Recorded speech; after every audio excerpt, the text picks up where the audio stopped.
അടിയന്തരമായി തിരുവനന്തപുരത്ത് ലാൻഡ് ചെയ്ത ബ്രിട്ടന്റെ വിമാനം, യുദ്ധവിമാനം ഇപ്പോഴും തിരിച്ചു പോയിട്ടില്ല. ഒരാഴ്ചയിലധികമായി.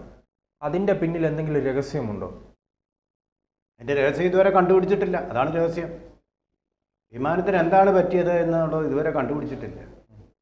അവിടെ ഇന്ത്യൻ സൈന്യവുമായിട്ട് ചേർന്ന് Britain royal army, royal military, royal force അവിടെ ഒരു സൈനിക അഭ്യാസ പ്രകടനം, സംയുക്ത സൈനിക അഭ്യാസ പ്രകടനം സ്ഥിരമായിട്ട് നടക്കാറുള്ളതാണ്, റെഗുലറായിട്ട്.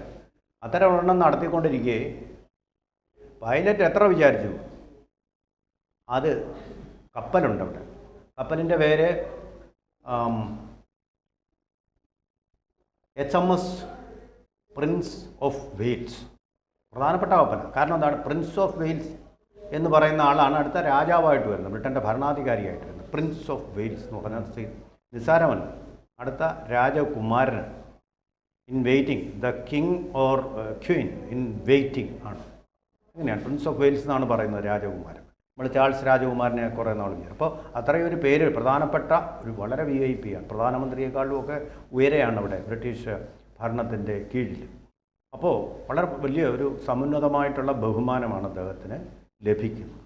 അപ്പോൾ അത്ര പ്രധാനപ്പെട്ട ഒരു കപ്പലാണ്. അപ്പോൾ HMS പ്രിൻസ് ഓഫ് വെയിൽസ് എന്നുള്ള കപ്പലാണ് നമ്മുടെ തീരത്ത് കൃത്യമായിട്ടുള്ള നോട്ടിക്കൽ മൈൽ അകലം പാലിച്ചുകൊണ്ട് നിയമാനുസാരമായിട്ട് അവിടെ സംയുക്ത അഭ്യാസ പ്രകടനം നടത്തിക്കൊണ്ടിരിക്കെ ആകാശത്തിലേക്ക് ഉയർന്ന ഈ വിമാനം താഴോട്ട് കപ്പലിൻ്റെ ഡെക്കിൽ അല്ലെങ്കിൽ ബേസിൽ, അവിടെയാണല്ലോ ഇത് തങ്ങേണ്ടത്, അവിടെ ഇറങ്ങാൻ പറ്റുന്നില്ല.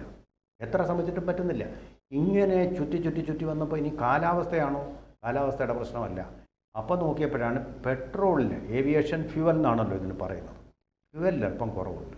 അപ്പോൾ എൻ്റെ സംശയം ഇതാണ്, സാധാരണഗതിയിൽ ഇങ്ങനെ അഭ്യാസ പ്രകടനം നടത്തുമ്പോൾ ഇങ്ങനെ ചുറ്റുമ്പോഴൊക്കെ ആവശ്യത്തിന് പെട്രോൾ ഉണ്ടെന്ന് ഉറപ്പുവരുത്തിയതിന് ശേഷം മാത്രമേ അത് താഴോട്ട് പിറങ്ങാനും, പിന്നെ ബാക്കി ഒരുപാട് മിച്ചവും ചില പ്രതികൂല കാലാവസ്ഥയൊക്കെ മുൻകൂട്ടി കണ്ടല്ലേ അഭ്യാസ പ്രകടനം നടത്തുന്നത്. ഒരു എമർജൻസി, ശരിക്കും പറഞ്ഞാൽ ഒരു എമർജൻസി ഉണ്ടാവേണ്ട കാര്യമില്ല. തന്നെയല്ലേ ഈ കപ്പൽ INS പ്രിൻസ് ഓഫ് വെയിൽസിൽ ഇവർക്ക് വേണ്ട ഏവിയേഷൻ ഫ്യൂവൽ കൂടി സംവിധാനമുണ്ട്, കരുതി വയ്ക്കാനുള്ള സംവിധാനം ഉണ്ടാവണം, വേണ്ടേ? കടലിൽ കൂടി പോവുകയാണ്, സൈനിക അഭ്യാസ പ്രകടനമാണ്. യുദ്ധത്തിനിടയ്ക്ക് ഇങ്ങനെ സംഭവിച്ചാൽ എന്ത് ചെയ്യും? അപ്പോൾ സൈനിക അഭ്യാസ പ്രകടനം എന്ന് പറയുന്നത് അതൊരു ശരിക്കും ഡ്രസ് റിഹേഴ്സലാണ്.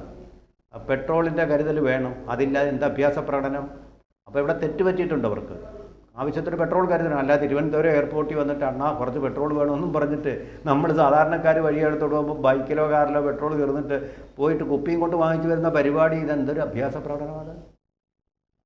തന്നെയല്ല ഇതെന്ന് പറയുന്നത് ഏത് സീരീസിൽപ്പെട്ടതാണ്?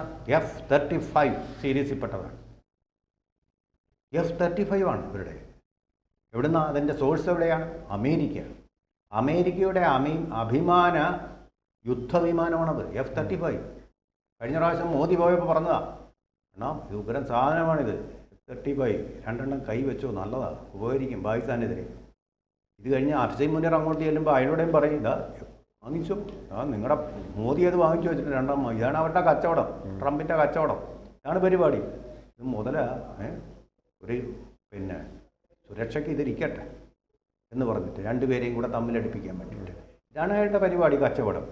അപ്പോൾ ഈ F-35 ഇങ്ങനെ സംഭവിക്കുക എന്ന് പറഞ്ഞു കഴിഞ്ഞാൽ പാപ്പരത്വമാണ്. അമേരിക്കയുടെ യുദ്ധ ടെക്നോളജിയുടെ, വാർ ടെക്നോളജിയുടെ പാപ്പരത്വമാണ്. ഇതൊക്കെ പരീക്ഷിക്കാൻ വേണ്ടിയായി എക്സർസൈസ് നടത്തുന്നത്. ഇനി ജന്മത്ത് ബ്രിട്ടൻ ഇത് വാങ്ങിക്കുകയില്ല. കാരണം ഇത് യുദ്ധത്തിലെങ്ങനെ ഉപയോഗിക്കും? നിങ്ങൾ ശത്രു രാജ്യങ്ങളെ അറിയാതെ അവിടെ പോയിട്ട് ബോംബിടാനും മറ്റേ ആക്രമണം നടത്താനുള്ളൂ. ആ സാധനം ഇങ്ങനെ ആകാശത്തൊന്ന് പാരച്യൂട്ട് അല്ല, ഒരാഴ്ചയിലധികമായി തിരുവനന്തപുരത്ത് അത് ഉണ്ട്. എന്നിട്ട് പോലും അതിൻ്റെ എന്താണ് പ്രശ്നമെന്ന് കണ്ടുപിടിക്കാൻ കഴിയുന്നില്ലല്ലോ. ഹൈഡ്രോളിക് സംവിധാനത്തിലുള്ള തകരാറാണെന്ന് പറയുന്നുണ്ട്. ഹൈഡ്രോളിക് സംവിധാനത്തിൽ എന്ത് തകരാറാണെന്ന് ജന്മത്ത് കണ്ടുപിടിക്കാൻ പറ്റുന്നില്ല. ബ്രിട്ടനാകുമ്പോൾ തീർച്ചയായിട്ടും അമേരിക്കൻ എക്സ്പേർട്ടുകൾ വരണം. അപ്പോൾ ആ പൈലറ്റ്, അത് ഓടിച്ചിരുന്ന പൈലറ്റ് സ്ഥലം വിട്ടു. അയാൾ എന്നെ കൊണ്ട് ഇത് പറ്റില്ല, പുള്ളി സ്ഥലം വിട്ടു. ഇപ്പോൾ ഫ്രെഡി എന്ന് പറഞ്ഞൊരു പൈലറ്റാണ് ഇവിടെ കിടപ്പുണ്ട്. സാധനം കാണാം, വിമാനത്താവളത്തിൽ കിടപ്പുണ്ട്. തിരുവനന്തപുരം ഇൻ്റർനാഷണൽ വിമാനത്താവളത്തിൽ കിടപ്പുണ്ട്. ഒരു പട്ടാളം അവിടെ നിൽപ്പുണ്ട്. ആ വിമാനം നോക്കിയാൽ മതി, കണ്ടുപിടിക്കാം. ഇപ്പോഴേ നമുക്ക് കാണാൻ പറ്റും. കാരണം ഇത് ആകാശത്തിലൂടെ പോയി സാധനം കാണില്ല.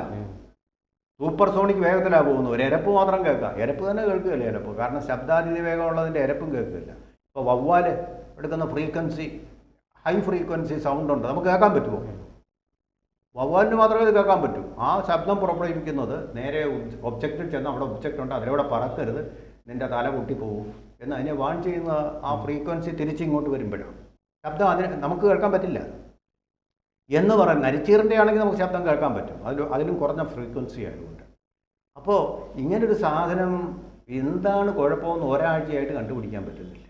എന്തിനാ പിന്നെ ഈ വേസ്റ്റ്? ആക്രിയല്ലേ പിന്നെ ഈ സാധനം? യുദ്ധത്തിൽ ഉപകാരപ്പെടുമോ? ദൈവമേ, അത് അന്നങ്ങാണ് ഇന്ത്യ വാങ്ങിച്ചിരുന്നെങ്കിൽ എത്ര കോടി രൂപയുടെ നഷ്ടമാണ്. അതിനാണ് മോദി അരമോയൻ. പുള്ളി നേരത്തെ തന്നെ ഫ്രഞ്ച് വിമാനം റഫാൽ.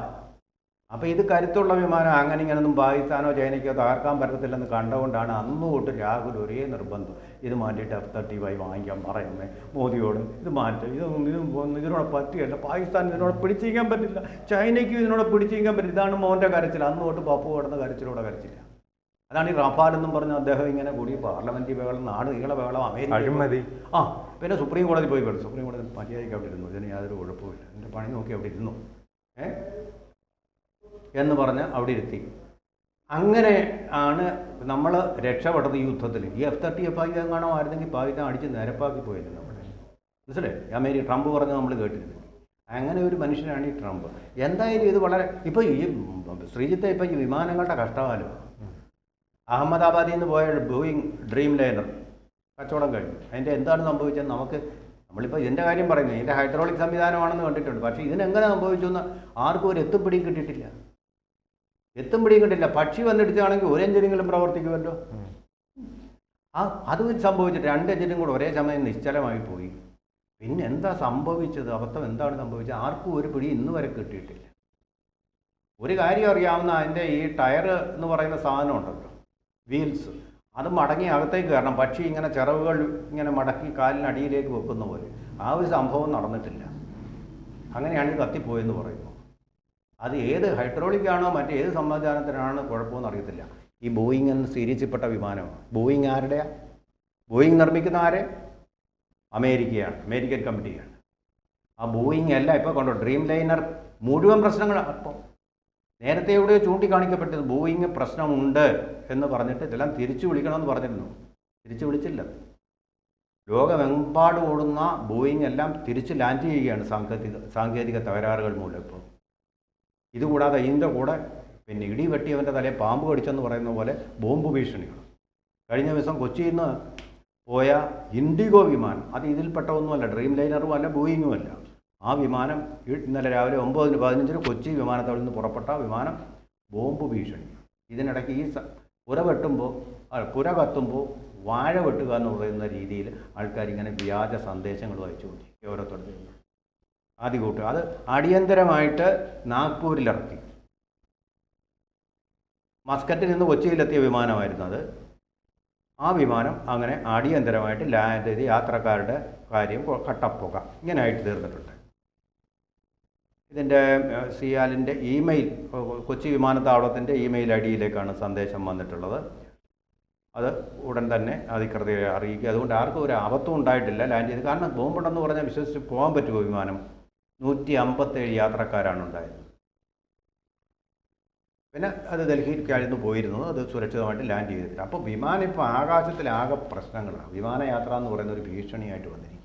ഇതിനുശേഷം ബോയിങ് വിമാനങ്ങളുടെ പ്രശ്നം മെയിൻ്റനൻസ് ആണ്. ആ മെയിൻ്റനൻസ് ശരിയായിട്ട് നടത്തിയില്ലെങ്കിൽ ബോയിങ് പ്രശ്നം ഉണ്ടാക്കുമെന്നാണ് ഇപ്പോൾ ഏറ്റവും നമുക്കറിയാൻ കഴിയുന്നത്. ഇപ്പോൾ ബ്ലാക്ക് ബോക്സിൻ്റെ ഒക്കെ പരിശോധന നടത്തിയിട്ടുണ്ട്.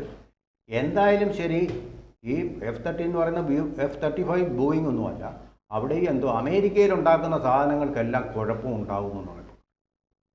അമേരിക്കയിൽ ഉണ്ടാക്കുന്ന സാധനങ്ങൾക്കെല്ലാം സാങ്കേതിക പ്രശ്നമുണ്ടെന്നാണിപ്പോൾ നമുക്ക് മനസ്സിലാക്കേണ്ട ഒരു കാര്യം. കൂടുതലും അമേരിക്കയാണ് ഈ വിമാനങ്ങളുടെ വിൽപ്പന നടത്തുന്നത്. മുഴുവൻ സാങ്കേതിക പ്രശ്നങ്ങളാണ്. അത് കണ്ടുപിടിക്കാൻ പറ്റാത്ത സാങ്കേതിക പ്രശ്നങ്ങളാൽ കടന്നു ഉഴലുകയാണ് എന്നുള്ള ഒരു അറിയിപ്പാണ് നമുക്കിപ്പോൾ കിട്ടുന്നത്. അപ്പോൾ ആൾക്കാർ ജീവൻ പണയം വെച്ചുകൊണ്ട് മാത്രമേ ബോയിങ് ഡ്രീം ലൈനറുകൾ ഇനി സഞ്ചരിക്കുകയുള്ളൂ. ആ ഒരു യാഥാർത്ഥ്യത്തിലേക്കാണ് നമ്മളുള്ളത്. ജീവനുണ്ടെങ്കിൽ, ഭാഗ്യമുണ്ടെങ്കിൽ ജീവനോടെ തിരിച്ചു വരാം എന്നൊരു സ്ഥിതിയിലാണ് ഇപ്പോൾ കാര്യങ്ങൾ പോയിരിക്കുന്നത്. അത് കോടിക്കണക്കിന് രൂപ ചെലവ് ലോക്ഹീഡ് കമ്പനിയുടെ ആണ് ശരിക്കും നമ്മുടെ ഈ പറഞ്ഞ F-35 സീരീസ് എന്ന് പറയുന്നത്. F-35 ലോക്ഹീഡ് പ്രൈവറ്റ് കമ്പനി ഉണ്ടാക്കുന്നത്. അത് ബോയിങ് അതുപോലെ പ്രൈവറ്റ് കമ്പനി ഉണ്ടാക്കുന്നത്. ഇവരെ ഒന്നും വിശ്വസിക്കാൻ പറ്റത്തില്ല. അമേരിക്കയിലെ ഈ വ്യാപാരികളെ ഒന്നും വിശ്വസിക്കാൻ പറ്റില്ല എന്നുള്ളതാണ് ഈ കാര്യം, ഈ അപകടങ്ങളും അതുപോലെ അപകടമല്ലാത്ത ഇത്തരം സാങ്കേതിക തകരാറുകളും നമ്മളെ ബോധിപ്പിക്കുന്നത് എന്ന് ചുരുക്കി പറയാം. കൂടുതൽ വാർത്തകളും വിശേഷങ്ങളും നിങ്ങളിലേക്ക് എത്താൻ ABC മലയാളം സബ്സ്ക്രൈബ് ചെയ്യുക, ബെൽബട്ടനും അമർത്തുക.